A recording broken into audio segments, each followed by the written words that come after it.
It is for charity.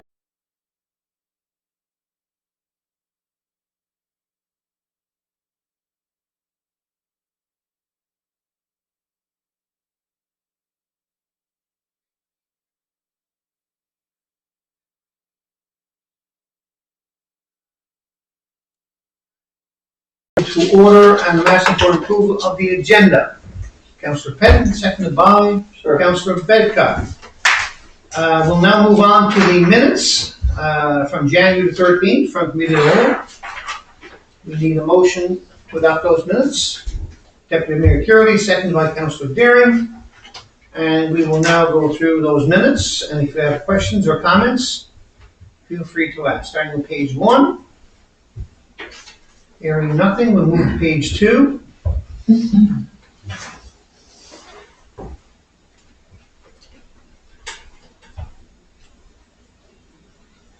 Hearing nothing, we'll move to page 3.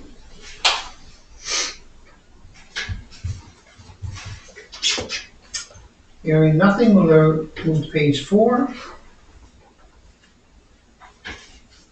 Oh, I missed this on page 3. Did anything come of that ride-along request after? Like, I feel like it's working, so everybody, Oh, okay. so chat with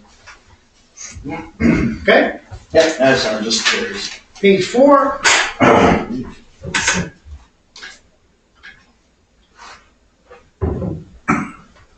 Page 5.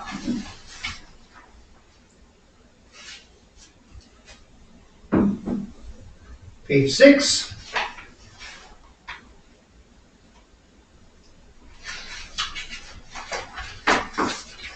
And that would be it. All those in favor of minutes? Motion carried. First, now we have administration and finance, and I'll turn this over to Deputy Mayor Neil Curley. First item here is for our consideration. In accordance with the Assessment Act, the municipality, by resolution prior to January 31st in a year, should appoint a commissioner, and that's in section 32 of the Assessment Act. Mitchell Moran has been the town's commissioner for several years, so for our consideration, and I guess we'll formalize it later, the council would appoint Mitchell Moran as the Assessment Review Commissioner for the town for the year 2026. Okay, so we'll be ratifying this next week in the public meeting, so this gives you a chance for comments or discussion. Yeah, I'll say no motion there, going on. Same for the last 4 years. Yeah, so Yeah. no issues in the past? No. Okay, does anyone have any questions regarding this position or? No? All good. Okay, we'll move on. Seems like we've got consensus there. Deputy Mayor, your next one there. Our next one is a letter from Ascension Collegiate for their support of their 31st annual auction. And they're asking for consideration of a donation from the town, and there's a variety of ways that it can be done. It can be from items from the town, it can be a full paid ad in their booklet, or for our consideration. Okay, this is one that we've done annually, I think for a long time. And we usually go with the advertisement in the booklet, the full page ad for $100. So unless there's Before that one. feeling the other way, that we'll ratify that next week. Yeah. Is everyone fine with going to $100 full page ad? Yeah, this. Okay? Yeah. Okay, we've got direction on that. Okay, planning and development. Councillor Babcock and Director Squires. Yep. So, who's taking the lead here? Well, I'll go ahead and we're going to work together through this. Of course. Sure, go ahead. We're going to have a permit request here for a property at Medrock. I'm going to pop in there like always. Bring it up. And maybe Greg can jump in now. You all got a chance to look through it. I personally never got a chance to drive by, but I certainly like to. So, Greg, you want to go ahead, buddy? Yep, so the report that's there on the Magrock permit request, it's a little bit, I guess, different and there's not really any regulations that we have on some things that they're asking for. For this one, they're proposing to construct 2 dwellings on a single lot, or I guess they're 2 cottages.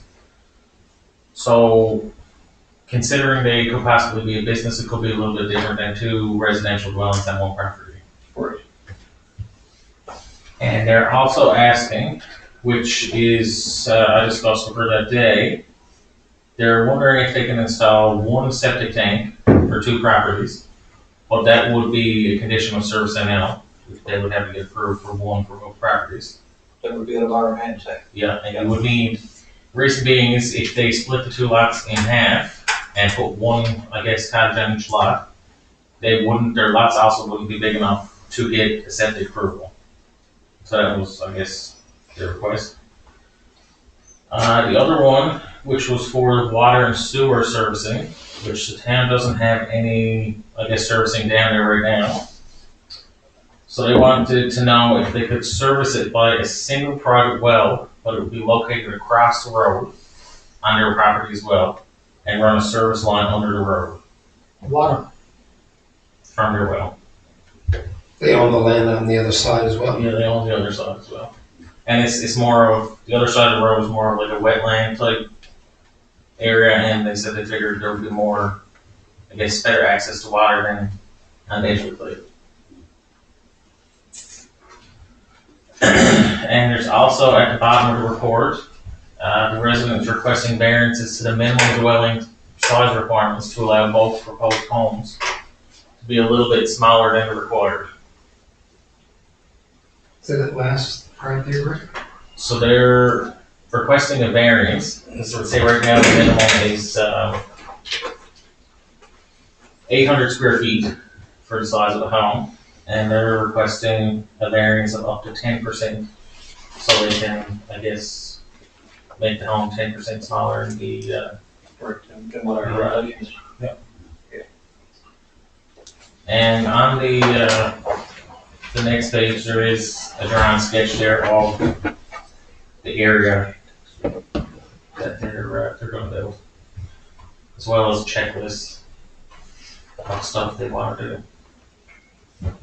So people that's watching too perhaps understand it. This new committee of the whole now, before we used to do it, it'd be say, for example, Councillor Deering and myself and the director. But now, of course, everyone's input is well appreciated. Just for clarification, Greg, so there's gonna be two building lots? Yep. And on one of them, there's gonna be a small house? Yeah, one of them is going to be a home. Yeah, and the other one is Another gonna one is going to be 2 homes. That one is the one in concern. The first one be, it's fine. with 1 home is fine. Yeah. But the one with 2 homes on 1 lot is the question. And the plan for that, is it to be like The vacation rental. vacation rentals? So, would this be treated as 2 different applications, one for business and one for residential? I would say yes and no, because businesses are allowed in that zone, or I guess vacation home. Yep. So I guess we wouldn't need an approval from council for that. Mhm. It would be more or less, I guess, for council to consider the 2 dwellings on 1 lot. Clarification for me, when we're talking about the 1 well, is that servicing the 1 lot with the 1 house and then the other lot with the other 2 houses? Yes, there's 3 in total. I should have mentioned that at first. And the septic is for the house, let's say on the 1, and then the other 2 Probably a different one. on the other. Well, the septic is something that service and hell would have to. Yeah, they were 100%. Yes, so what are the big questions for us here? What do we have to look at? Well, the question is the one with 2, is that a duplex or 2 single units? It will be 2 single units. 2 single units. The idea of 2 on 1 lot is really not a big deal, because you go all over the province, you see people develop these types of situations, 4 or 5 of these on a piece of land, as long as the land is big enough.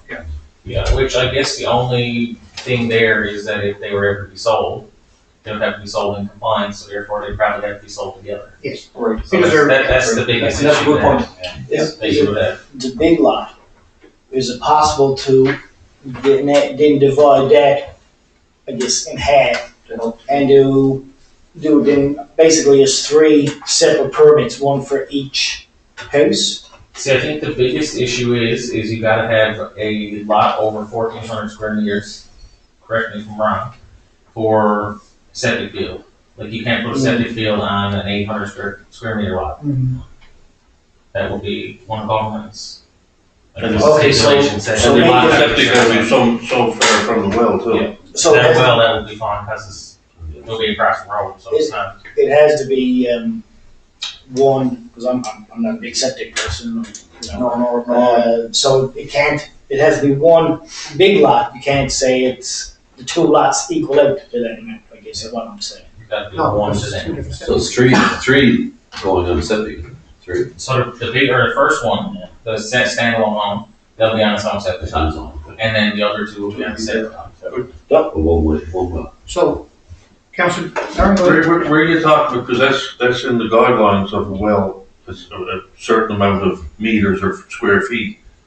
But is that because you're gonna put a well and a septic system on the same lot? Would that change now because the well is not even gonna be close to it? So that would, like, I guess you're talking about for the septic and well being so close to each other. Yeah, you're gonna have certain square footage. That square footage you're talking, is that for septic only? Or is that considered a well being on that same piece of land, so that's why it's gotta be so much? That's for, I guess, your septic as well, because we had that experience one time before. Your septic still gotta be set back so far from your home as well.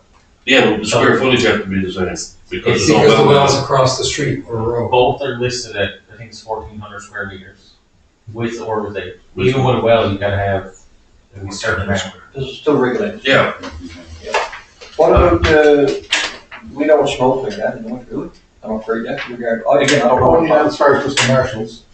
Right. Is it quick, Sean? So that's something else we'd have to consider too, right? Another question, well, I got a couple of questions on this one. Go ahead. Well, one would be, say, with the well, I know it's on there, that was a big question I was gonna ask, is it their property is listed out there?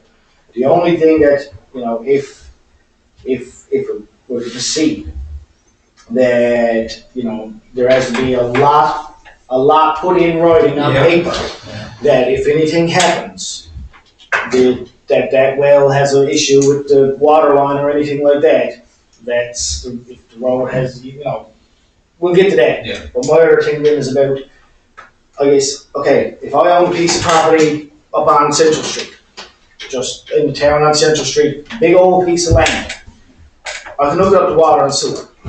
Can I submit an application without subdividing the land and just put 2 houses on it? Is that allowed in our R2? Or does it have to be divided individually into lots? That's the question, because in our regulations, it doesn't have any, I guess, double dwelling, only duplex. Which that's not a duplex, so it's hard to define when it's not actually there, talking about 2 dwellings and one piece of property. Yeah. Hence I why look we're at this, through a different lens, because that second piece of land, that's gonna be a business. Yeah. So that's a different thing altogether, like if a developer wants to come here and buy a huge piece of land and say I'm gonna put 5 cabins for us to rent in the summer, I mean, he can do that, provided he meets all of his True, yeah. rules and setbacks and everything else, correct? Yep. So I see that piece of land, there's been no different than that, if it's zoned okay and it can go there, there's no reason you can't build your 2 places. So I guess, The only thing is, there's no water sewer down there, so you know you're subject to service and health Yeah. guidelines on that. So for us, is it zone right? First question, can it go there? Yeah. And I guess the other big decision is this, the situation with the water line coming across Onion Road, because there's definitely gonna have conditions on that. That's kind of crazy. Yeah, I know what you're saying about the business part, like if the second piece of land with the 2 properties, if that application came in as a business, like you said, if I bought, Yeah. if I bought a big piece of land and said, I'm gonna put 10 rental cabins on it, like a little resort, that's different than a residential application, like, I'd have some issues with this as a residential application on that one, because I think if someone else come with it, we, you know, say, maybe not, Which is, but as a commercial application, yes. which is what I said earlier, Yeah. that it's more commercial than that. The second piece with the 2 that are gonna be rentals. Yeah. I mean, I look at that as business. And besides that, you know, we have to make sure there's lots on writing on that property, that if it was ever sold. so, Okay, so I guess homeowners. the question at this point is, in order to make a decision on this next week, what do we need Director Squires to gather any further information for us. I oppose. CAO? I think, No, go ahead. there's a lot of questions. Yeah. There's a lot of questions, yeah. One, I met with the proponent, certainly willing to help out and do whatever we can, but, I just think we need to answer 6 or 7 or 8 very sensitive questions. To me, this is just a small part about the town and our regulations, because you can go and you can put 2 small, businesses on one piece of lot. The bigger issue here is then what happens if it's sold? Are you going to allow for it to be the smaller homes? That's stuff that we need to find out before making the decision. That's why we want to just basically get this put on the agenda and open the conversation. Yeah. Make a decision. Where's the- We don't have, Sure. we don't have an application to do it, so really we can't decide on And anything. we basically told the proponent that we would take it, have a look at it, bring it to council, so it's not, put it this way, are they gonna go through all of this trouble then be squashed? Right. So, look, town is open to it, however, what happens if an oil tank spills oil on that highway, you've got water going across the road? To me, a lot of this is to do with service and the environment. There's a lot of I think they're going Rs narrow, that got to be crossed before that. Yep. So we just wanted to table it, have a discussion on it, hopefully, accomplish what we've accomplished here, brainstorm and see what type of questions we could ask. Yeah.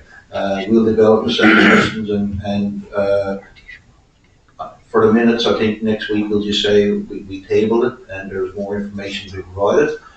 We did tell the proponent that it's probably going to be sometime in our March meeting, and that will allow us time to bring it back. Which makes sense. One thing that really sticks in my mind is the idea of water line going across private property, feeding 3 properties, because we've ran across that lots in town since people sold their house and someone else bought a house behind them, so we gotta watch out for that stuff.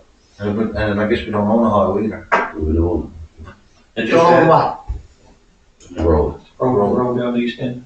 Route 73. it. No. No, let's make one. No, I'm taking Madrock, I'm sorry.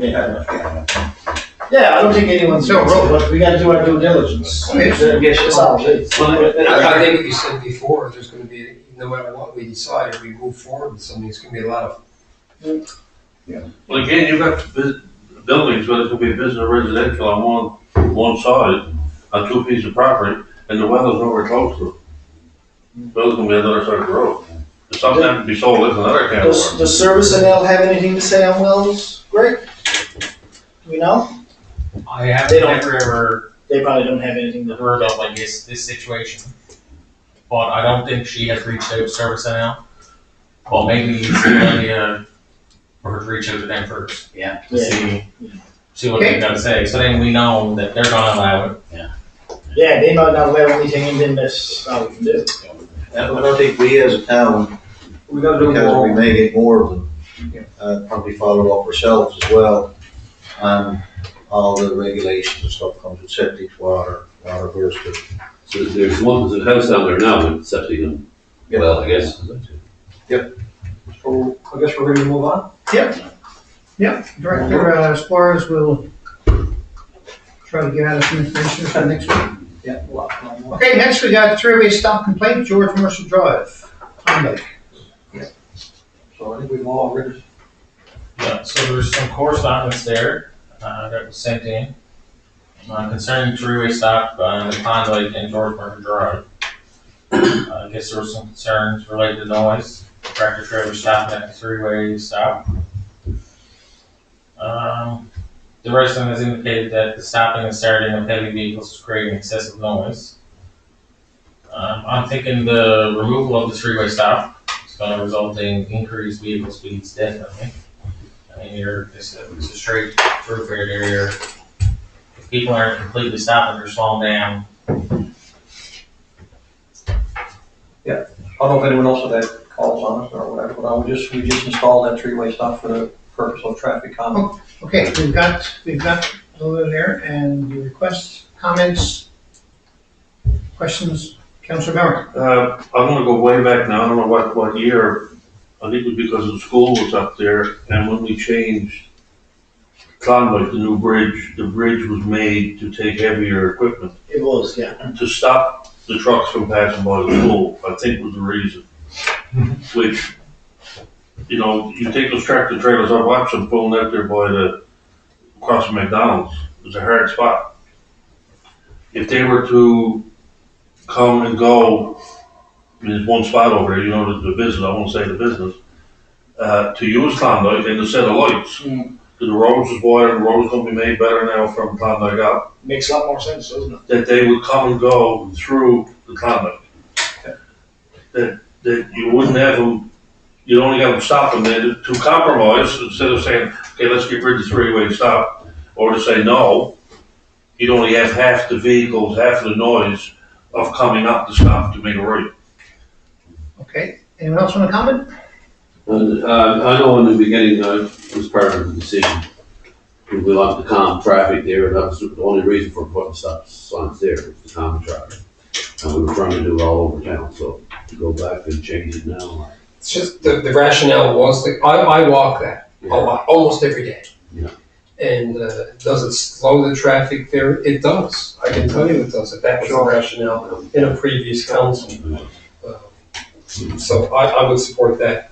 I always wondered why any traffic can make a left-hand turn going on the Conception Bay Highway. Anyway, that's another discussion. But it removes what Perry says, because even for a car to get across there, many times it's difficult. A tractor trailer, something else. Is there other, on Perry's suggestion, is there anything else related to going up through Water Street across the Klondike? Causes an issue. It's not a grade. It's a grade going up George Mercer from that three-way stop, which means if no one is in here. We got a wider road to Water Street, and it's gonna be wider again, laid up better when it's all done. So, okay, sorry, go ahead. Well, my understanding is the same as Perry, when the three of us got elected, when that bridge was put in. I remember chatting to Councillor Frame about it as well. That was put there with the design, from my understanding. So traffic would go across one.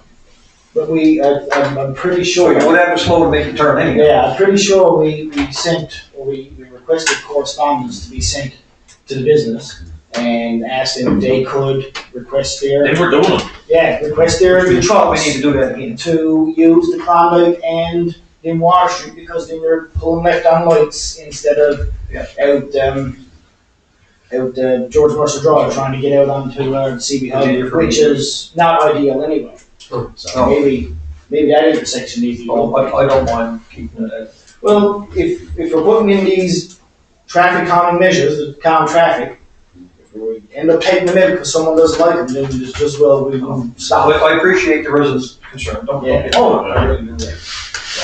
Anyone else? Councillor Benton? Any Oh, well, the only thing I can say to we just can't be taking these out, because if not, then everyone will want them all taken out, because there'll be complaints. I've heard it before, all around, that, you know. Can we have a sign like, no tractor, no heavy trucks through the stop sign? So the consensus I'm hearing in the room is that the three-way stop sign will stay for the simple reason was put there to calm traffic down, and that's one of the roads that we had a lot of complaints on, good speeding, et cetera. But I'm hearing also that council wants to take another look at the route that the big trucks are taking to get to the coal shed. Fair enough? Yeah. So maybe we can hand that part off to Director Squires to look at from his role as Protective Services to see what's involved in a municipal bylaw maybe, or regulation that would require those trucks to take an alternate route getting there. Well, Does that sound good to everyone? I think it'd be safer for everybody with those big machines going out through a set of lights. Guaranteed. Now, 100%. to be fair, if the second phase of Water Street starts this year, you're not gonna be sending those trucks down to the construction zone, I would think. It'll be a timing thing if we do So it. it's gonna be, if it comes to pass, then you have to look at the logistics of it, right? The other thing, just because we've had some issues, I guess with reacting promptly on some other things, but the other thing we have to consider as part of this is that if we do that, which I think is a great idea, we got to make sure that that intersection got the proper width and turns and everything to make the left turns, which I'm probably sure it do. Yeah, No, you're right. It's better to do diligence and make sure we're covered. Because you'd want to get in a situation like you get down on the intersection, in Shearstown, where we were questioning some of the turns and typically the truck stops down there, a car can't get through. So that would be great, I think, part of that whole process. which was my thought process when I said. Great. But traffic I would add though, the intersection that they're currently using doesn't have the same, not that we wouldn't do what you're saying, but I would say where we're using probably does not have. I guarantee it. Right?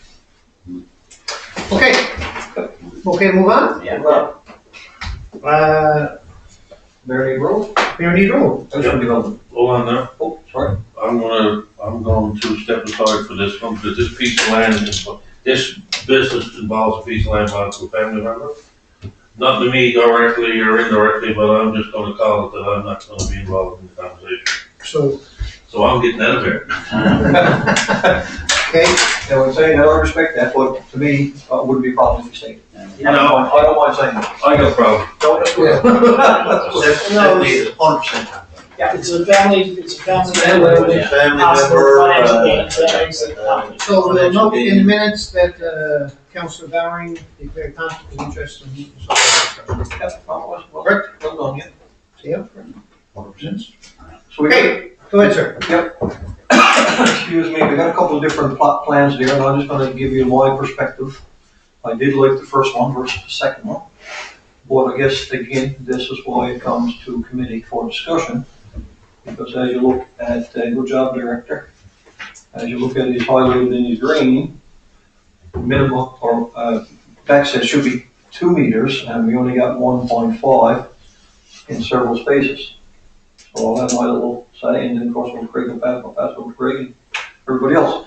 And in the front, as you can see, you got it real well stated that it should be 8 meters, and there's a couple of spots that are less. So I personally do like the first plot plan. The fact that you got 2 entrance or exits or whatever you want to call them, versus the other one, if you scroll on the second plan, you've got 1, 2, 3, 4, 5, 6, 7, and the list goes on. So to me, the first one is much safer. It's a larger development, and I'd like to see a way that we could work with the developer and go with the first one. So that's my little spiel.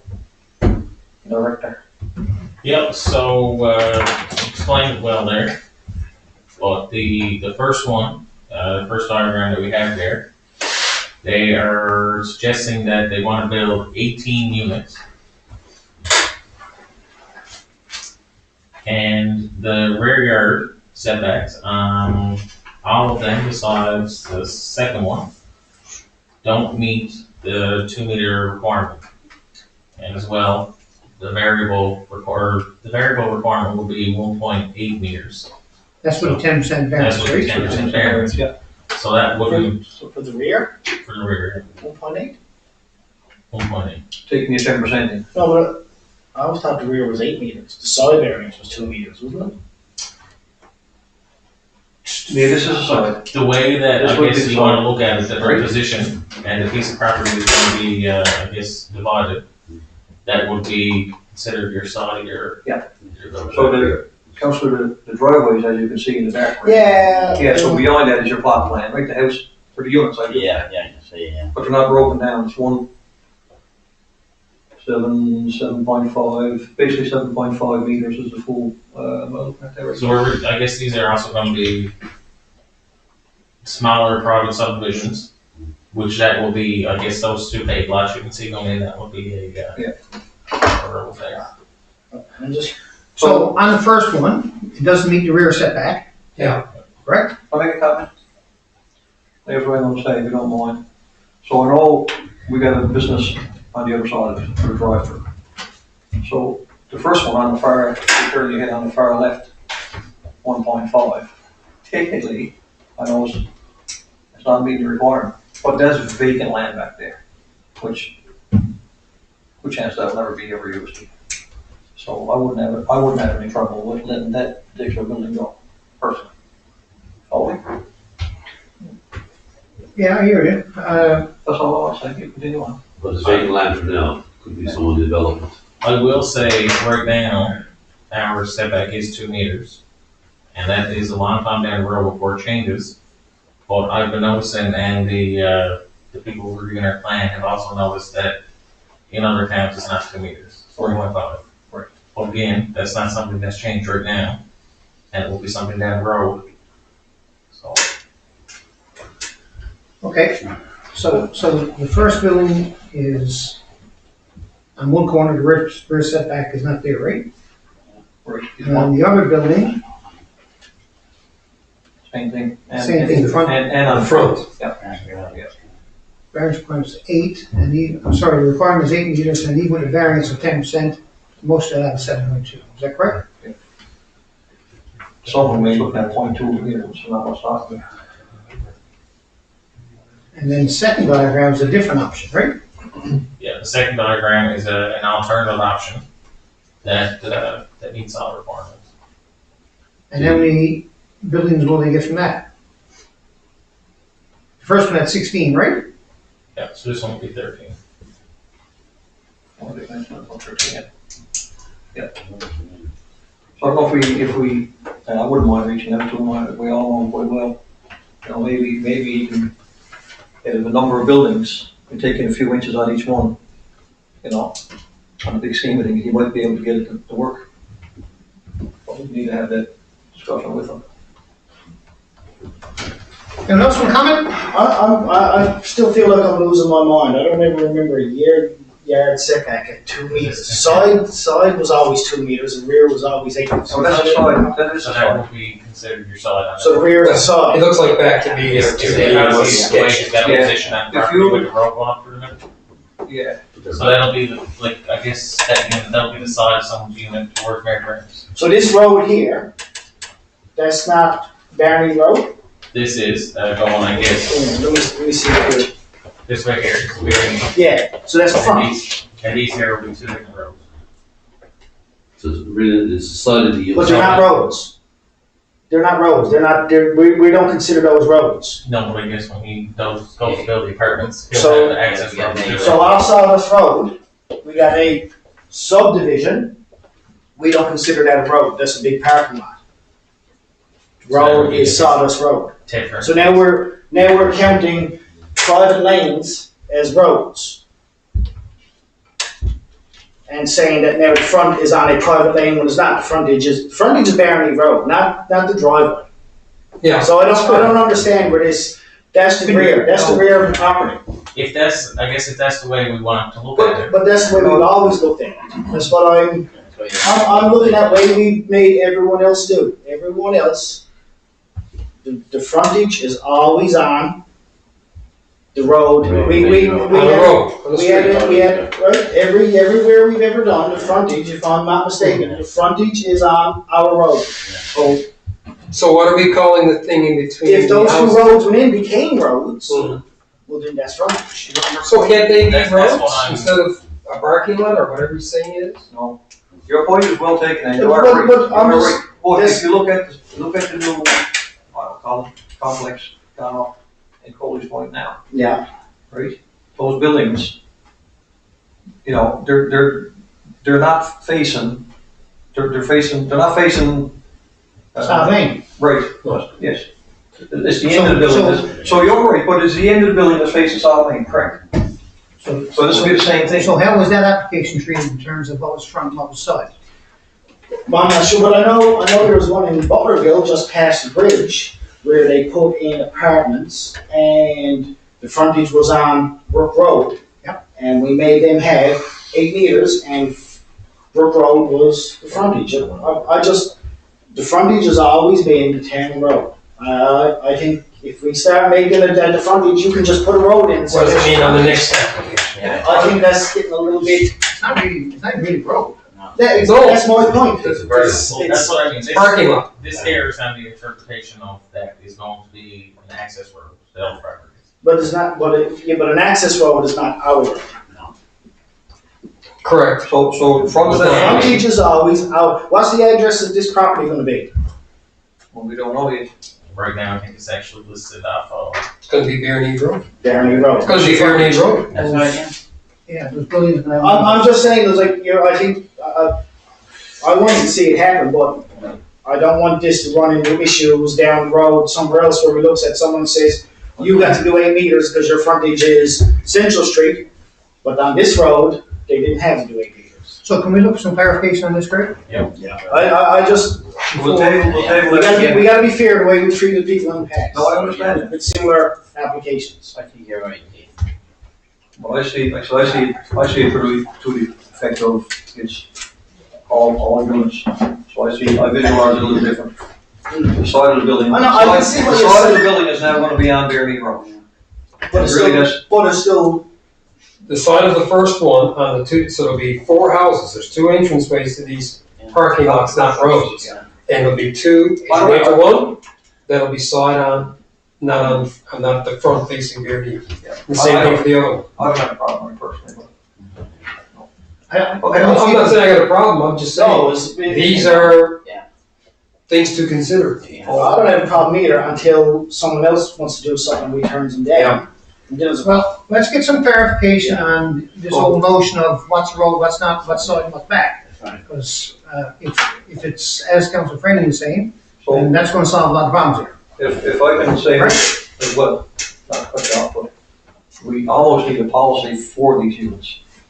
Separate policy, like, you get a policy for housing, a policy, we don't have one for this, I don't think we have. We don't, but the question is, do we need one? Should we just clarify what's front and what's side on a development like this? Right. Because to me, I see Barony Road's front and the river being back. Yeah.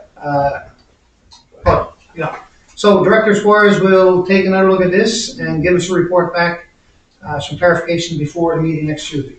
So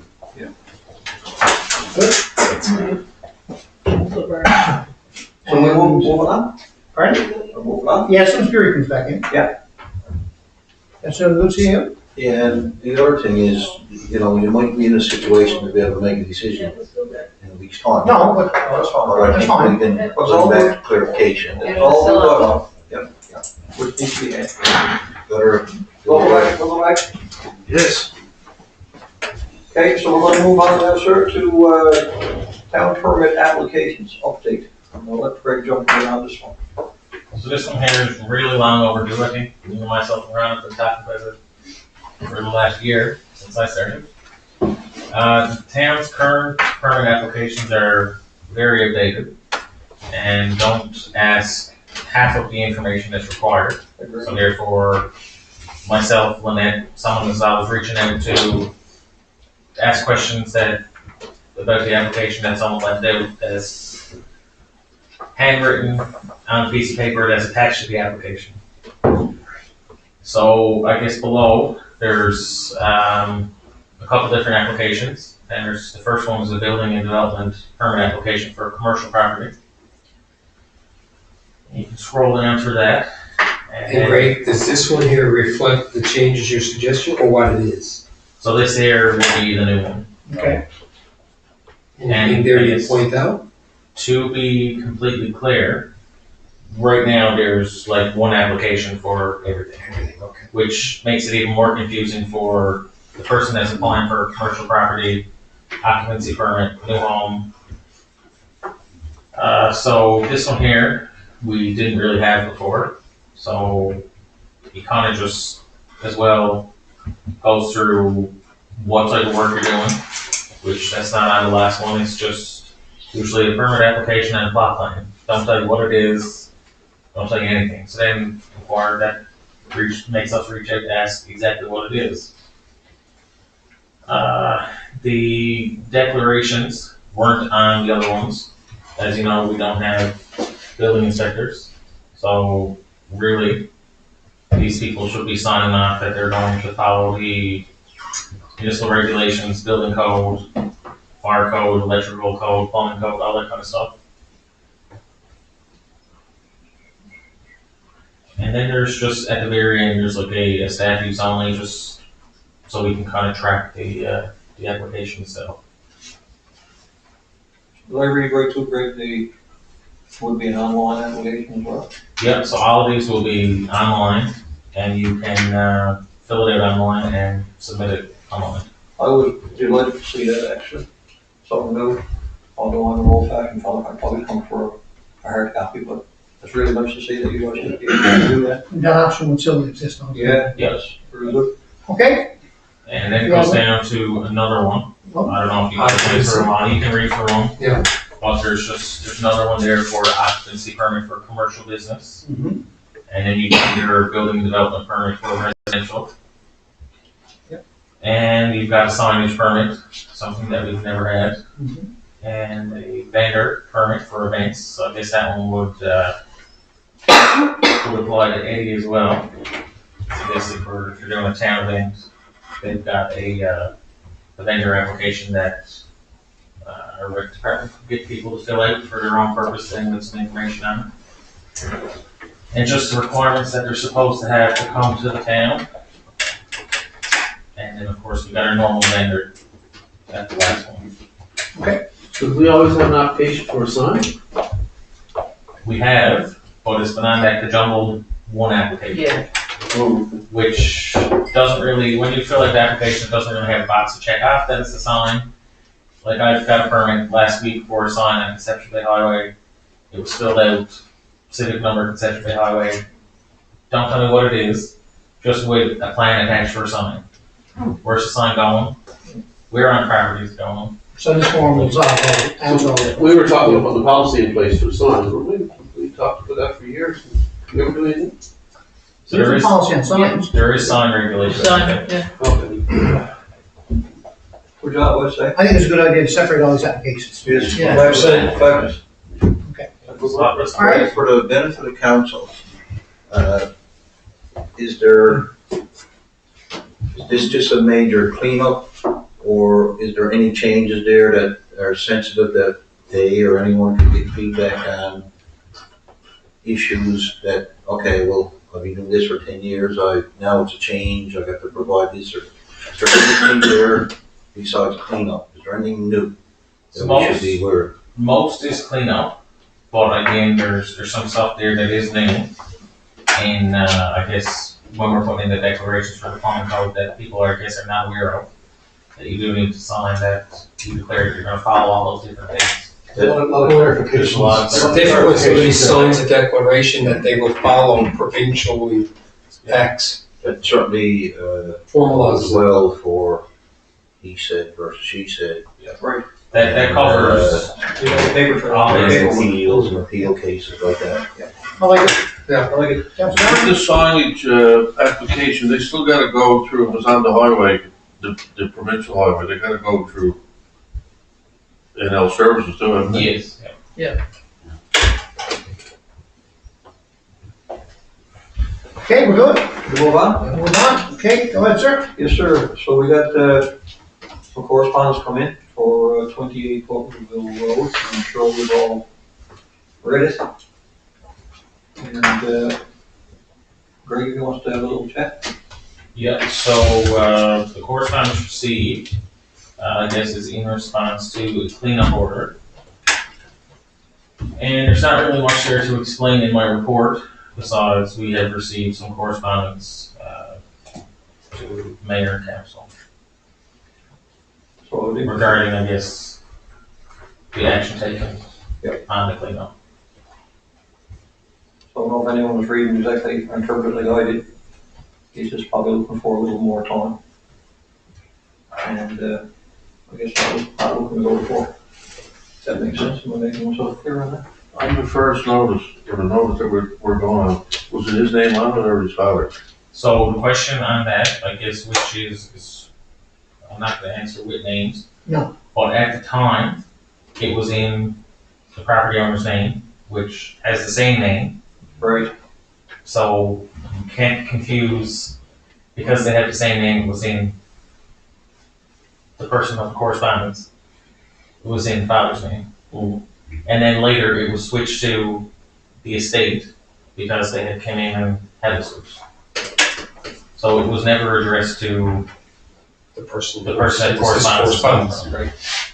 it was always addressed to the homeowner, or the owner of the property, which has since switched to an estate.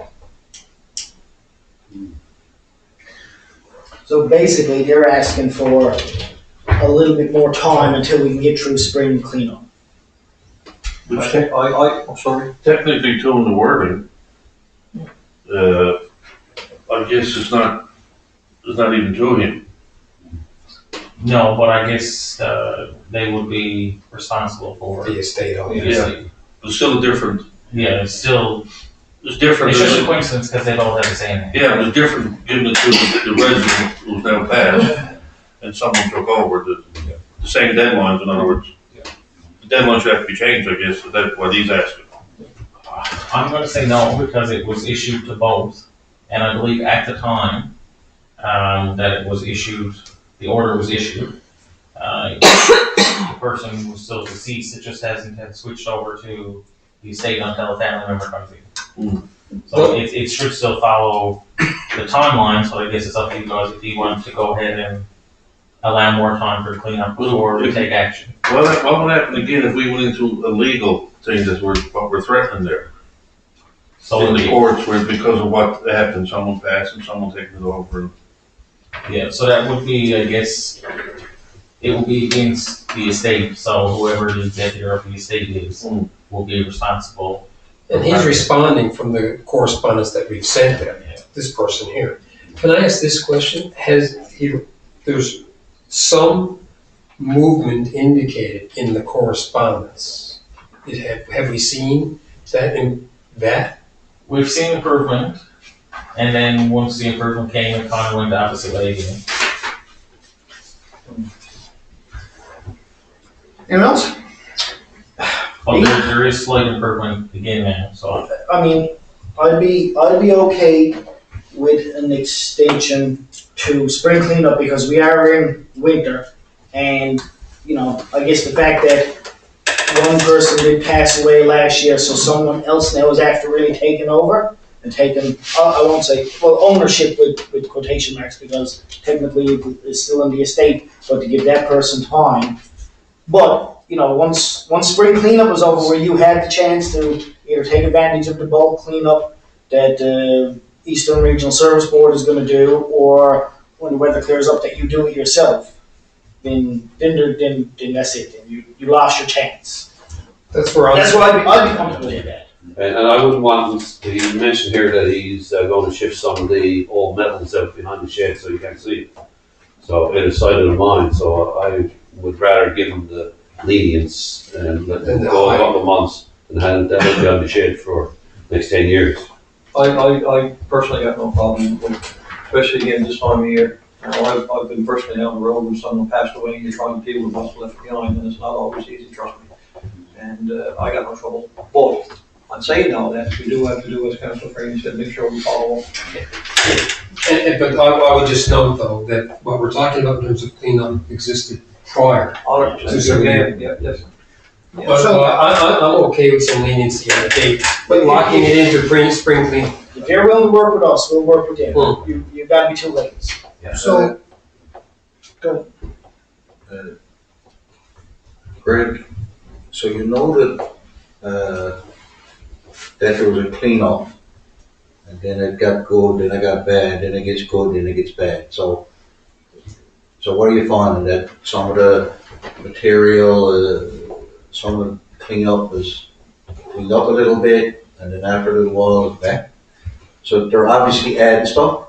So at the. How do we get cleaned up and then it get bad again? You know what I mean? Are they bringing it there, or is it just surfacing from the back of the property? I think some stuff is being brought there.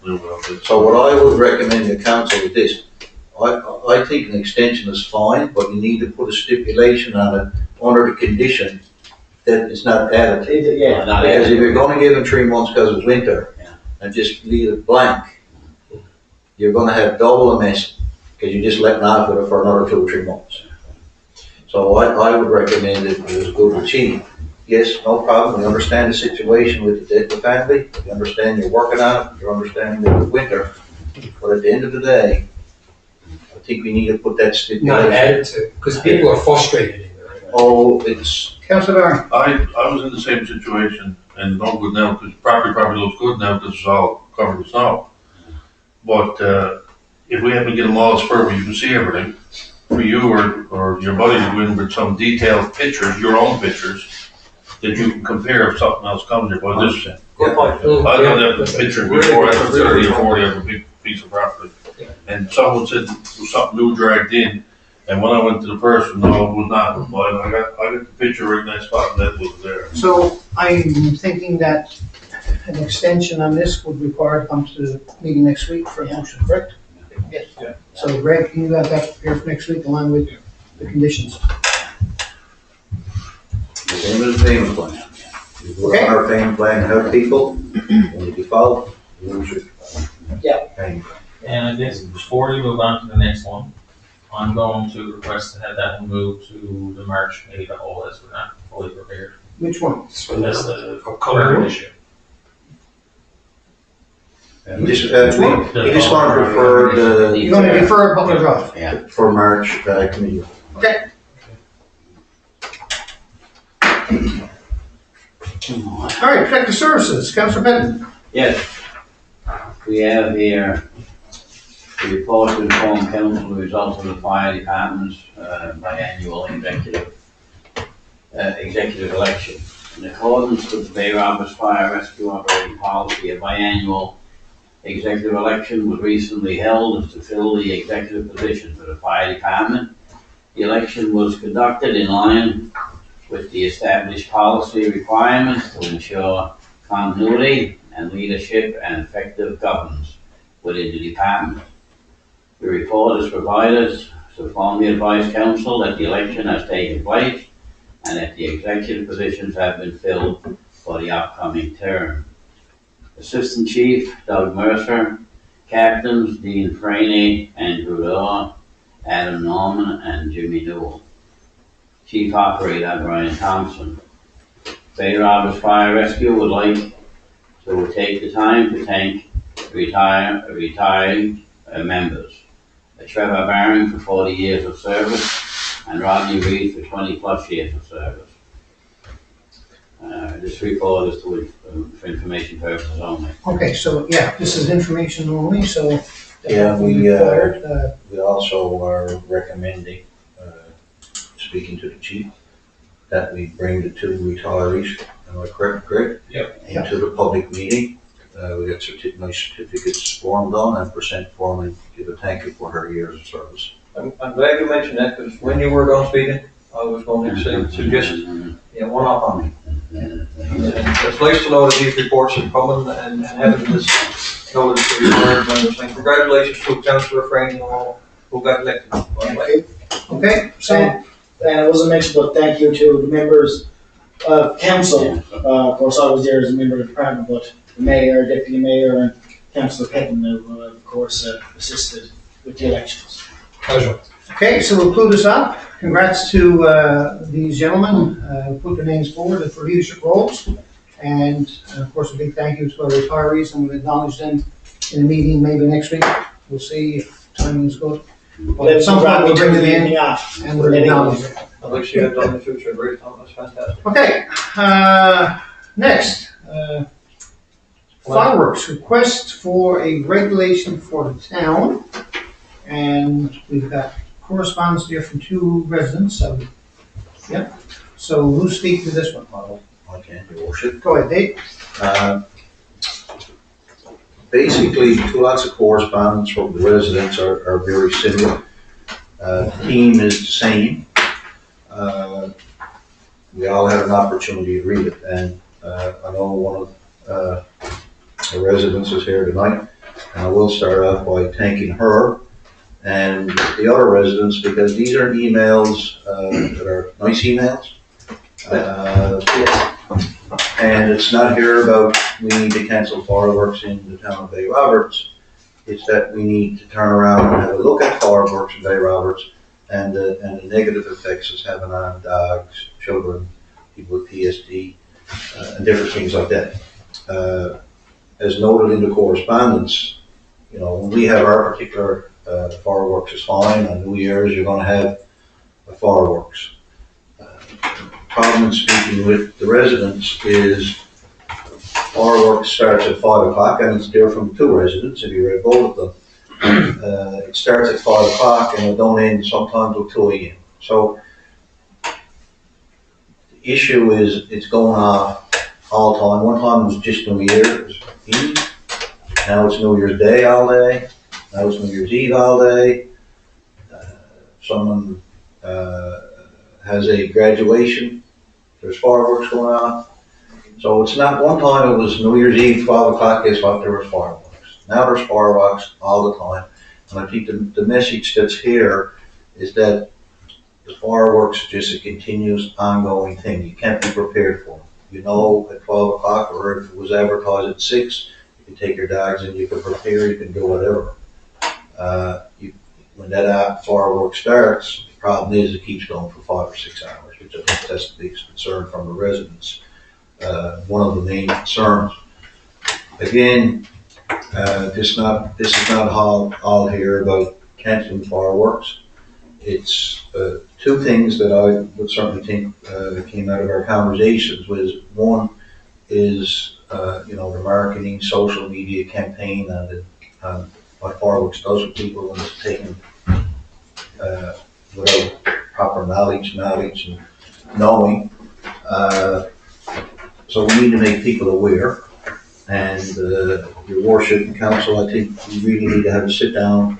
There's probably 10 to 15 municipalities here that got fireworks policies. I think we need to have a look at it. Again, in our conversation, it's very difficult to monitor, but if we can use the social media marketing campaigns and improve every year on the amount of fireworks that's going on, I think we can feel that we can accomplish something. So I think that's pretty well the gist of our conversations. And again, it's not here to cancel fireworks on Klondike days or New Year's Eve, but right now fireworks is ongoing all the time, and it's continuous. You can't said prepare. 2 or 3 weeks ago, was that when you fellas heard it? Did you hear 2 or 3 shows going on for half an hour more? There was Crazy. With this issue, accessibility of fireworks, you buy them anywhere. That's the biggest thing. Right. One time you couldn't. No, they can't. And we all read the letter. It was a beautiful letter, by the way. Compared to what some we get, very respectful. Councillor Franny. So when, I think only one of the letters came to us as councillors, the other one came in just to the general mailbox in town. I responded to the lady that wrote the letter to councillors. When I got the letter, I jumped online, I started doing some research, looking at several different towns. I think I sent one, I think it was Town of Clarendon, I sent to Dave and Greg. Pretty much every town that had a policy, they were all pretty much, everyone, it looked like someone made a policy and everyone photocopied it. I think for the most part, we don't need to reinvent the wheel. There's policies in place that I think would work great here. It doesn't take away from fireworks, but it limits it. I did, relay the only concern I would have is the enforceability. I'm hoping that most people will respect a policy put in place and respect other residents. You're going to get, it's like speeding. Some people just aren't going to follow the law. We'll do what we can to look after that. But I think for the most part, with a good policy, a simple policy, which no town is, simple, one page, times, dates, and I think it's fairly easy to do. Like I said, we just pick a policy, pick the best parts of some, and create our own, and hopefully we get some cooperation. Anyone else? Questions or comments? I would support us putting some parameters in place regarding fireworks for some of the points made in the 2 different letters. Fireworks have become on New Year's a 2 to 3 day affair. And Perry's right, long after New Year's, I don't know how long ago, Perry said 2 or 3 weeks ago, but it was well after New Year's, I was hearing fireworks again. So setting some parameters on when, and even the times when we do say the when, I think would be a step forward. Yes, we always think of pets. I have pets myself. It's a stressful night as well. But I know, again, on the campaign trail in September, talking to a lady whose husband has PTSD, and that's one of the triggers. So consensus I'm getting here, heading forward into our next meeting is Director Squires is going to start in his research on formulating a policy that the town can adopt. The prevalence of fireworks have gotten us to that point, there's no doubt about it. There's no, you can buy in any corner store, it's not like years ago. So yeah, there's gotta be some rules and regulations put in place for sure. So, And we could start tomorrow, with our, Dave Sims and them, to start campaigning about importance of fireworks and, the effects on fireworks and different things like that, so. I think we need to do it 100%, but definitely got to jump on the policy, and I support it. I know when I break down through the list, I got no problem saying I do have friends there that got multiple dogs, and the dogs are their children, and they're going all different directions and frightening it. So we do definitely need to do something. There's lots of nights you're in the backyard and you just hear fireworks go and look around and see what there's a. I think moving forward, we're doing the right thing. Yeah, the best part of the policy is that at least if everyone We got some respects groundwork. that, Yeah. everyone knows that they can prepare for this time frame. It's gonna happen, I know that, I can make preparations for that, but when you just start getting randomly going off on, oh, it's August the 2nd, the annual August the 2nd holiday, let's just set off fireworks, that doesn't really work, you know what I mean, so. And we need to correspond to these folks as well when we get our policy. we've got correspondence, we've got consensus, so we can start that process. So, we'll move on now to number 2. Economic Development Tourism and Enhancement, Director Delaney's report. Yes, I'll start, I'll take it now, how in depth, do you want the column notes or do you want word for word? If There's a lot there. If there's anywhere that I need to elaborate, Councillor, I can. Alright, so item, so this is just update on some activities from Tourism, Economic Development, and Community Enhancement. So special events committee, so item 1 would be our Festival of Lights recap, that's special events. So, just call notes, it was a great success. There were some issues with the Wilbur Sparks Intelligent Light Park, with the power and some damage during some of the windstorms. So I think that one is going to be reevaluated and maybe even look at, combining it with the pedestrian park, which is probably the more popular of the two, I would say, and makes more sense. Makes sense to me. The pedestrian park today. Huge success. I know I work in St. John's. I heard people in work say that they specifically come out and that's one of the things that they go to visit is our pedestrian light park. It's very nice there. It's very beautiful. Radio Bay Roberts. There was 24 hours of Christmas music 7 days a week. Radio Bay Roberts, of course, is online. I think you can access the link through bayroberts.com if I'm not mistaken there. Yeah, various other ways, but that's certainly one, yeah. Let me see, the 30th anniversary of Winter Carnival, that's coming up, Winter Carnival / Winter Fest. So 30th anniversary, that's 2026 marks that. So planning is underway. That one doesn't start till the end of this month, so I guess as we get closer, you'll see more events coming out. Okay, the municipal permits, that's there, we just covered that a little while ago. That was in conjunction with the Director of Protective Services. The only thing I just jump in there, I don't know if we mentioned it at the time. But again, it's about convenience and education about specifics are needed, and of course, Director Squires and ladies here did a fantastic job with that. But also the good part about it is now, so when you go to bayroberts.com, there's specific things that we require that they won't have to come here and present it. They can actually upload it to the system, and the system will give it to whatever department they need it. So instead of hunting down specific files when you submit it to the director, those files should actually should come to him via email, and if there's anything that's missing, he can correspond that way, and that should actually stop a tremendous amount of traffic that happens at the frontline counter. So again, it's technology, and I think it'll work well. And right now, David is handling that until we transfer over into the new person. But I would like to see it happen prior to David saying hello to us. Item 4, I guess that segues into this, is website upgrades. The website is currently being upgraded and centered around the entrance page. I got to say, a lot of times when things come up in council, I will a lot of times look through other towns, go to their websites. I think I heard it said one time before, I think it might have been Director Delaney, you never want to make more than 3 clicks when you're trying to find something. The more times you got to click, the harder it gets, the more people are going to get up. You make the information easy for people to find. So I got to say, right now our website is pretty good compared to some. They're easy to read, and I'm glad to see that the upgrades are being constantly implemented on that. Item 5, accommodation and restoration, restaurant marketing. That's part of our new portal. We've got a lot of places in Bay Roberts for people to stay. So we're very lucky. We've got 2 hotels still here in the town. Probably. There's many more hotels left in Conception Bay North, and we do have a lot of rental properties besides that. So we want to get that out there to people visiting Conception Bay North. That Bay Roberts is a great place to make your base if you want to visit other areas, but then we also have a lot of services. We have a lot of restaurants here, so that's a big part of that. Item 6 is the Main Street project. So research and costing started on the Greenbelt enhancement on the Conception Bay Highway business area.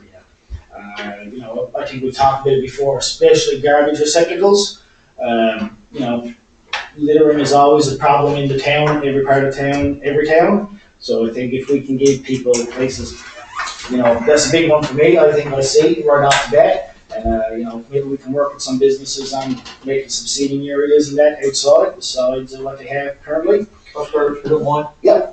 Again, I've done a few trips with Director. I was in the department you're in. And is there any way we can kind of lobby the province? I'd personally like to see some sidewalks on our main Golden Mile, whatever, a couple of names on the main highway area. It'd be nice to see a few more, crosswalks. I know what you're meant, yeah. Okay, that's it, just plant the seed. Okay, Long Beach, application sent into Crown Lands, requesting license to occupy for access to Long Beach from the Coley's Point side, which is the side that we have control over, I guess you could say. The hiring of our marketing coordinator, communications officer, marketing and communications officer. 24 resumes submitted, and it's been narrowed down to some candidates, and interviews will be soon. So looking forward, so we have coming up, I believe in May, right? Yeah. Yep. The Song Stages of Seafood Festival. So we're already looking into funding corporate sponsorship opportunities. Coley's Point Wharf, cost analysis required on the renovation of Coley's Point Wharf. So we have had some correspondence that the wharf does need some attention, so that's going to be looked into. Dean, just got pause for a second on that. Director Delaney, currently in the town now, we have 2 wharfs, correct? Correct. Coley's Point and the one down Yes, that in Cranston. on the east end. So the government wharf, that's not ours. No. That's those small crafts and harbors, I believe. Yeah, it's still underneath that, and I think there's a small committee still in place for that, but. So, okay, and maybe Councilor Pettit might know. Is there a harbor authority in place now for that facility? No, it's not. So, They have dismantled it, that's when the small craft harbors now at double X. so that's now totally unregulated. No one's got any management role in it whatsoever. Well, the federal government puts small crafts and harbors, but no one local, I guess is what you're asking. Yes, that's Yeah, what no I'm saying. local, that's So under, right now, anyone can Yeah. go there and do what they want. Yeah, it's turned back to the government, the government got control, even the parish, but there's no power even on that wall for nothing anymore. So the federal government's watching around it. Well, they got it, they're the ones now, I guess, say, the town wanted even, we could go and approach it probably, because they came to the point we were advertising that, we was interested, but we haven't moved on. I would suggest, well, these wharf things, because you mentioned wharves on your report. I would suggest that the town should probably write a letter to the federal whoever. Yeah. And, like, that's yours, and you've abandoned it. Yeah. either you sell it Yeah. or you do something with it. Yeah. And I don't think in the middle of town, that's a busy harbor, It is. with more frost and cold shed, to have that place just wash your hands and walk away from it. So not only that, That's their mandate. They built it, it's their responsibility. It's like that old building that we still haven't done anything with on that wharf. that's right, that's very true. But no one wants to say that they own it, though, because. That's nothing to do with the federal The government. wharf is That's- different that's- thing, that's- right? that's- It's still all incorporated together. That wharf is actually a tourism asset. It's- It is. It could be. Yeah, could be, yeah. Yeah, I mean, it's So- right in the middle of an amazing area. When I saw the report there in the wharves, I said, I gotta bring this up, so, what's everyone's thoughts on that? So I think that might take some further discussions about, does the town want to? No, I'm not saying we should take it over. No, but I'm saying it's the federal governments, they need to maintain it or find someone to maintain it. They can't just wash their hands and walk away with it. I think wharves for our town are by the sea. Between that federal government one, which seems to be dormant, our one over on Coley's Point, which if you walk by it, there's need of some work on it. I can't speak to the one that's down in, is it Mercer's Cove? Or is it Mercer's Cove? That's basically no. So yeah, I think that one is. doesn't suffer as much to the elements because it Right. doesn't jump out into the water. And then while it's not ours, there's the one up at the Allegiant. And we're a harbor town. We need to bring wharfs into our focus in terms of influence or responsibility. College Point and East End are ours, we're responsible to maintain them. And they were gifted from the federal government. But if the federal government still owns that wharf, they haven't gifted it to us, it's still theirs, it's no different than dealing with a resident who won't keep his property tidy. That's their property, they need to keep it safe, there's no one even, we know some of the issues that are going on out there. Yes, yes, there's still occupancy.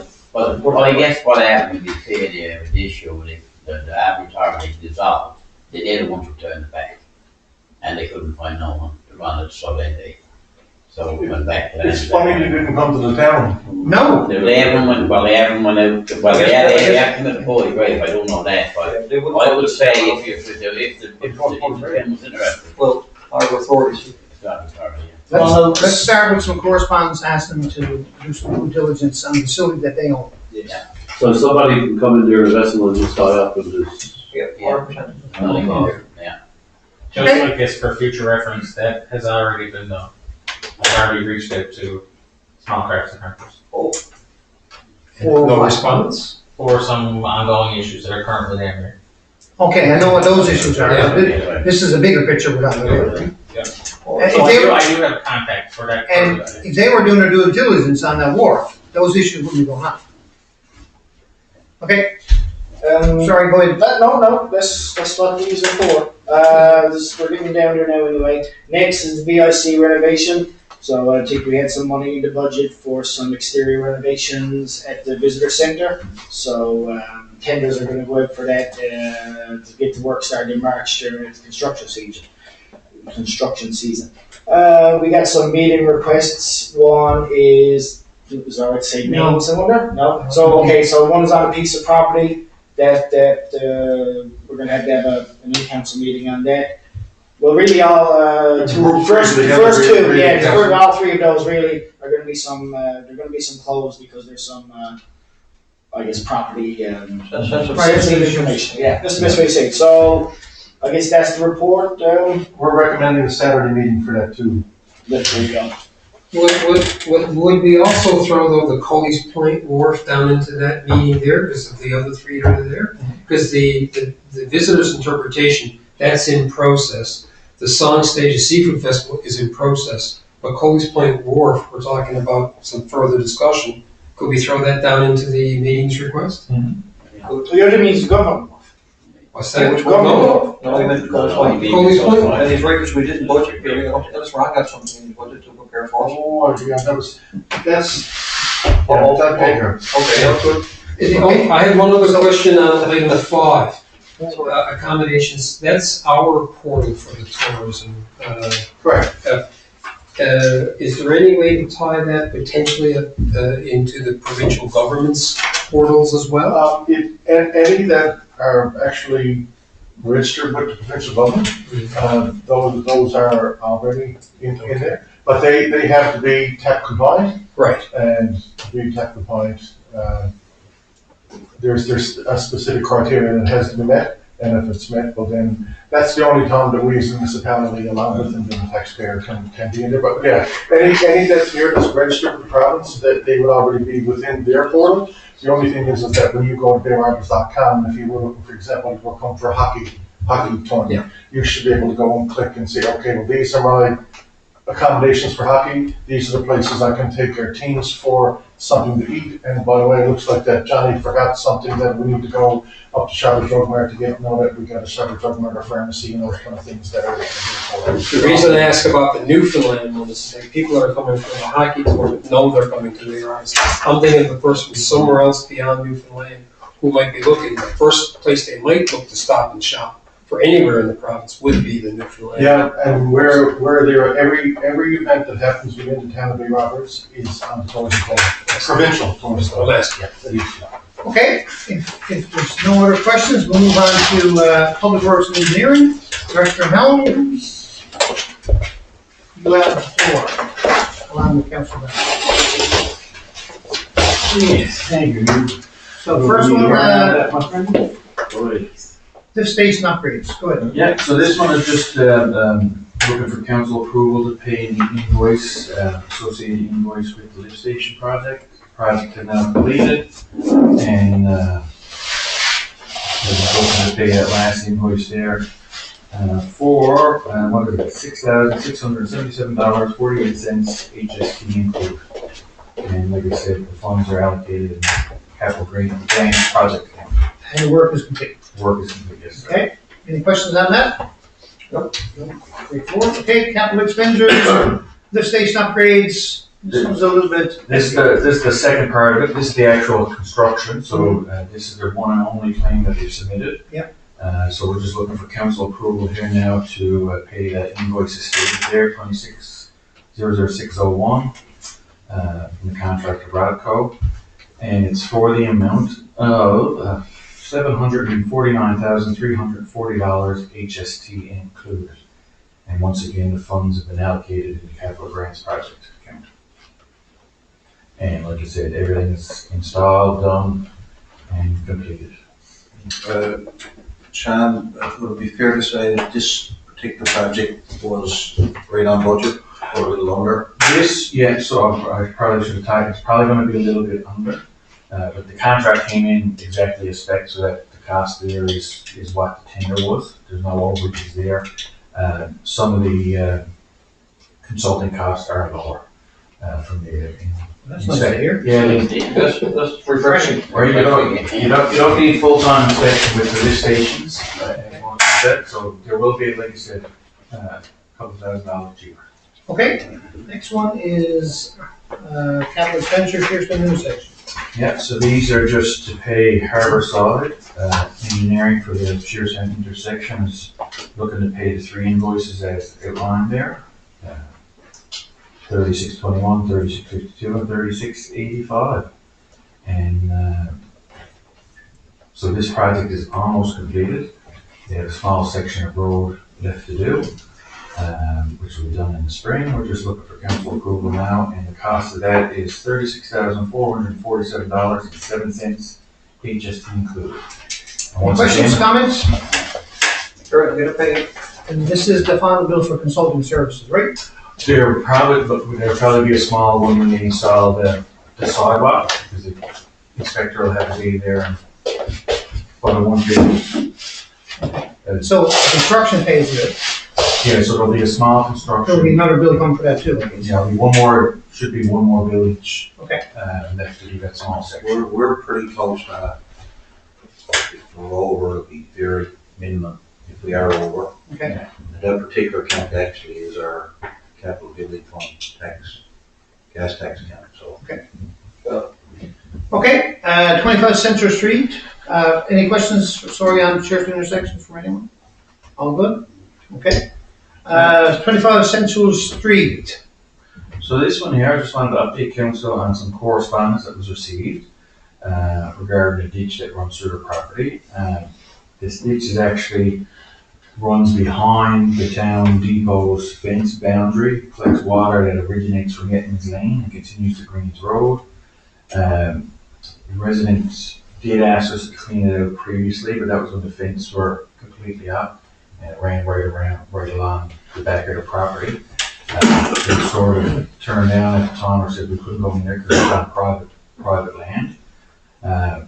Since the fence or part of the fence blew down during the last windstorm, I've already directed my superintendent outside before we fix the fence, make sure we just give that ditch a clean, dredge and all that stuff. I know the resident did ask for some culverts, but I would advise council that if you put culverts up, as you see on Country Road, there might be a basket, it gets jammed and without proper access, you'd have to get in on that private property again and clean it up, right? So I would just leave it, clean it up, leave a nice open ditch, and then reinstall the fence. Councillor Frank? No, you go ahead if you want. No. Well, so I guess the fence is, so this is the council garage. Yeah. Here's the fence, then there's the ditch, Yeah. and that's their property. Yeah. So if we clean out the ditch, put up the fence, we're again gonna have access issues to get to the ditch if it has to be cleaned out again. Can we maybe move the fence to the other side of the ditch so the ditch is basically fully accessible from council property? Maybe it might mean speaking with the homeowner. If, I don't know if the fence thing would be on their property, but maybe we can get an agreement with them, so that way we can maintain access to the ditch, so we don't have this in the future. There's a lot of trees in that there. Yeah. Or Or like, I think there's a gauge or. another Oh, well, idea some- is it's you're going to use small excavator. Yeah. So when you replace the fence, put a fair size gate. Well, even if we install the fences in portions, that you can Yeah. easily take it down, right? So. The rest of all of them didn't fall down. No, it's only, most of it, there's one section that we will have to take down anyway to make sure we can dredge it all, right? But it does flow, like I said, from Yettman's Road and flows right past. It comes out, north and south and then turns Yeah, east. and it comes down across, and then Greens Road, and it goes And into the at ocean. the end of the day, it is our ditch we have to maintain. And your We have to recommendation add- stay with the ditch. Yeah, I wouldn't, like I said, I would not put a culvert in, just, So it's harder to maintain if something blocks. Our staff gotta go in and look at it, like I said, open ditches. is the ditch on their property or ours? I can confirm them all. Because I was just wondering, like, if it's on our property, why is the fence, why is the ditch on, the fence on, Yeah, I think I it's think on it's their on property. purpose. I think it's on their property. Yeah. it's on their property? There's lots of town ditches that go. Oh, no, but I'm just saying, if it's because of the property, but if that's the case, then that's the case, but. Yeah. Future access is. I can definitely inquire. Yeah, I'm pretty sure it's on purpose. Okay. 118-122 Country Road stormwater concerns. Yeah, so this one here, I've sent an email out previously, this, I just want to update council with some correspondence received about some stormwater concern at Country Road. This resident is asking, council to do a full review of the stormwater system servicing the property. They'd like to see new catch basins, a culvert system and open drainage upgrade to comply with the act they're saying and the construction operation and manuals. I haven't had a chance to go through the area with snow and all this stuff, because you really want to, when you're looking at stormwater drainage, you really want to walk the properties and walk everything to see where the water and stuff is coming from. So I can't really give you a real good decision on what to say or what to do.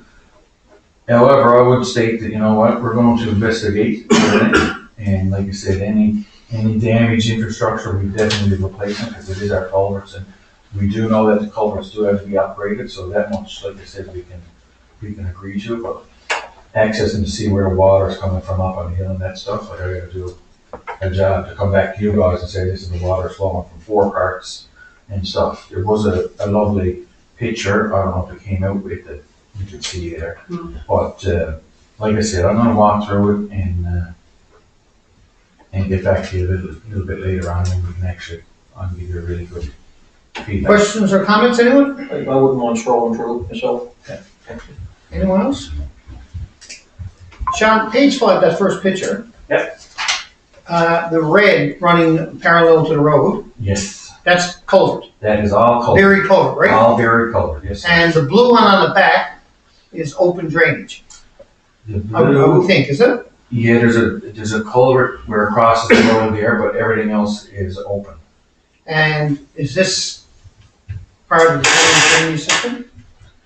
Well, yes and no, because with everything, like you said, I guess every ditch in a municipality is part of our drainage system. But sometimes, like you said, when it's not private stuff, we've never done anything with it.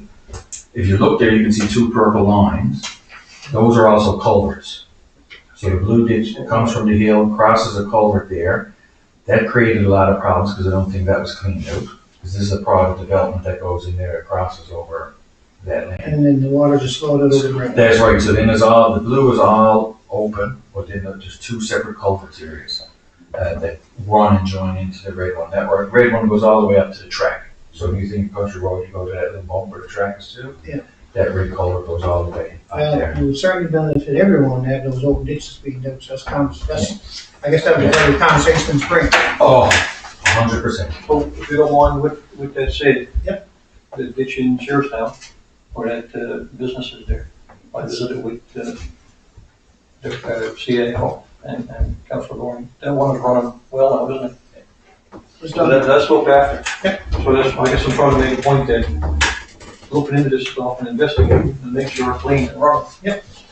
When that was in limbo for ages. So it's a job well done. There you go. Okay, so that'll be a priority in the spring, I guess.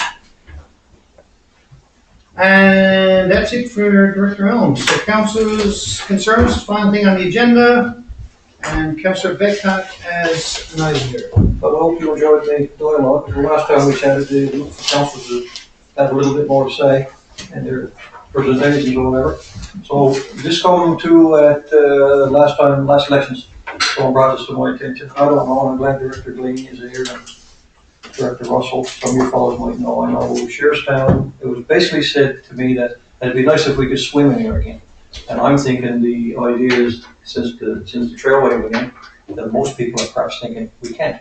I don't know if we ever did say no or yes, but I kind of took it personally too, perhaps, that we can't swim in there anymore. So I guess what I'm trying to say is, in response to this person I spoke with, and me personally, I'd love to see actual access. Because I know over the years, I took a good many dips in there myself. You were able to drive in, you were able to walk out. There was a nice, one particular place actually about halfway down, you guys can remember. I think there was actually like a wharf or a structure there at one point. Just past where the curve is. Yeah, and I wouldn't be asking for that, but I think access. And let people know that. So this is why I'm bringing it to you guys on behalf of the president, but also on behalf of myself. Correct me if I'm wrong, we had this as a discussion point somewhere here in the fall. We might have. We might have. I can't recall. No.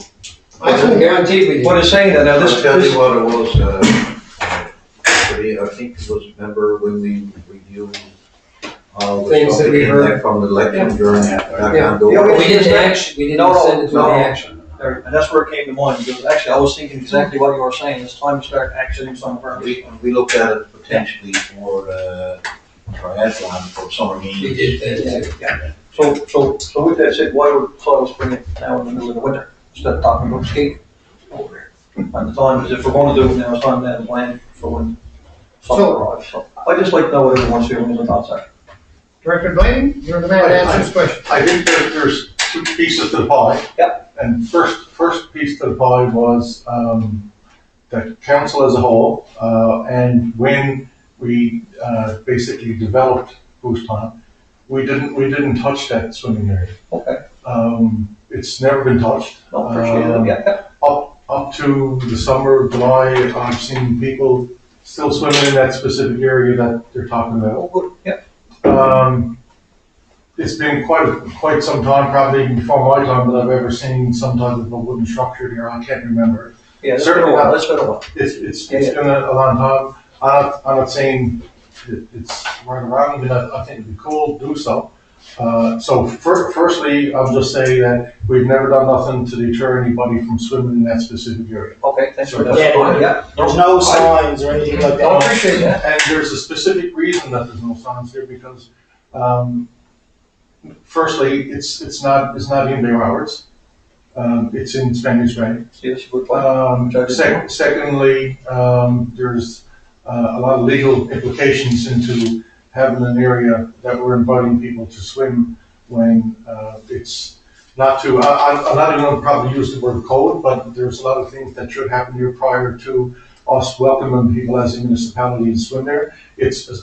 From what I can tell, it's always been a swim at own risk a place. Yep. And rightfully so, because I mean, the generations who swam there. Yeah. Could it be? 100% of its council's wishes, but there's a lot of process that are going to happen. There's permits, there's permits from DFO, there's permits from the provincial government. We need to go and totally gain access to that part of our municipality for insurance purposes and other different legal liability purposes. All of those hurdles can be taken care of. It just would take time and direction from council. Is it deep? Is it? You can still, there is a spot, I know the spot you were talking about, well, by the pergola, but up from that, there is still another spot there where the kind of bank drops down. There's a little, I won't say beach, but a little rocky area, because And you swim there. you can swim there. We actually, the fire department went there and we used it for our portable pumps, putting the pumps down, because the water is fairly deep. You know, there is a couple of big rocks in the air. I think the problem with that is that we're not allowed to just go and take rocks out of the pond. 100%. The other thing has been asked about me is the keystone and stuff like that. Again, you're not allowed to go and dump into the water. It's a nesting habitat. Yeah. And it's not permissible. So it's like a pond. There's a lot of pond, things. the shore of the pond never changed. So, to get to the essence of Councillor Beckock's request, this came from an individual. Yep, 100%. So town has never said no one can swim. No. And I didn't know. The message back to the residents will be, you are more than welcome to go swim there, but it's at your own risk. Correct. I swam enough there myself enough. There was an old wharf there in that Yeah, area. it was, That was probably put there by individuals on their Yeah, it own. The town never ever did anything Same here. as first pond. Yeah, same thing. So, Yeah. at the end of the day, if residents want to swim there, there's no one says they can't. It might be just again, perception as well. Right. Oh, 100%, yeah. And again, my models as well, because look at Clark's Beach, what have they got? Yeah. And many other areas. Now, the other side of this, and maybe even for clarification, are they asking the town to put infrastructure in there to support that activity? Because if they are, then that's a whole new conversation. That dialogue didn't happen. The dialogue was, And we were can we asked years It will ago. be, yes. Yeah, we was asked years ago to do something in there. Turned out. So again, getting back to Deputy Mayor, my mindset when I had a little bit of time was, you know what, it's time for probably Councillor Bedcock and same as everyone else to start putting some stuff on record that we're acknowledging folks that we're talking to on this. So I appreciate it. I think the first term on council, I spoke to Director Delaney on making a nice swimming hole in there. That'd be a beautiful spot. And we had the same conversation. Yeah. Yeah. I certainly forgot. Okay. I'm not asking to by no means, I'm just saying that there's a process.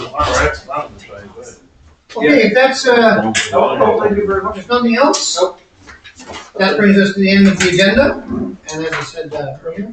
So, we have a motion to adjourn, please. Deputy Mayor Curie, second by Councillor Fenton. All those in favor, motion carried. We adjourned. Thank you, ma'am, for showing up. Yes. Thanks for letting me be here, I appreciate it. You guys obviously listened, and I really appreciate it. No problem.